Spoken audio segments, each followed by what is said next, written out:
এ পর্যন্ত গত কয়েকদিন যাবৎ এ পর্যন্ত প্রায় ৩৬০টি যানবাহনের বিরুদ্ধে এই অননুমোদিত স্টিকার ব্যবহার করার কারণে আইনগত ব্যবস্থা গ্রহণ করা হয়েছে।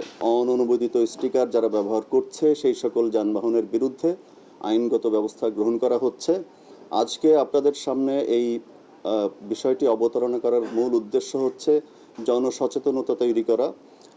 নগরবাসীকে ডিএমপি ট্রাফিক বিভাগের পক্ষ থেকে আমি বিনীত অনুরোধ জানাবো এই ধরনের অনুমোদিত স্টিকার যেন ব্যবহার থেকে বিরত থাকে এবং সরকারি বিভিন্ন সংস্থার নামে যে সকল স্টিকার ব্যবহার করেন, দেখা যাচ্ছে আমারই আত্মীয় স্বজন আমার পুলিশের স্টিকার ব্যবহার করছে, পুলিশের সদস্য আত্মীয় স্বজন পুলিশের স্টিকার ব্যবহার করছে, বা বিভিন্ন সংস্থার আত্মীয় স্বজন ইভেন তাদের সঙ্গে কোনো কানেকশন নেই, এ ধরনের ঘটনাও ঘটেছে।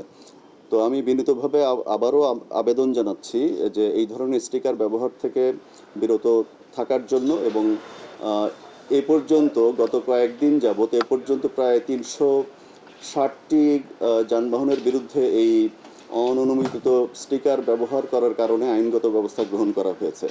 তার পাশাপাশি ইদানিং আমরা লক্ষ্য করছি যে ফিটনেসবিহীন যানবাহন চলাচল করছে, যদিও এটি আমাদের খুব প্রাত্যহিক কাজেরই অংশ, তথাপি এই বিশেষ অভিযানের আওতায় এগুলো আনা হয়েছে। এ পর্যন্ত প্রায় ৩,০০০-এর অধিক এই অবৈধ বা ফিটনেসবিহীন যানবাহনের বিরুদ্ধে আইনগত ব্যবস্থা গ্রহণ করা হয়েছে এবং এই ব্যবস্থা গ্রহণ চলবে, যেহেতু এটি আমাদের প্রাত্যহিক কাজের অংশ।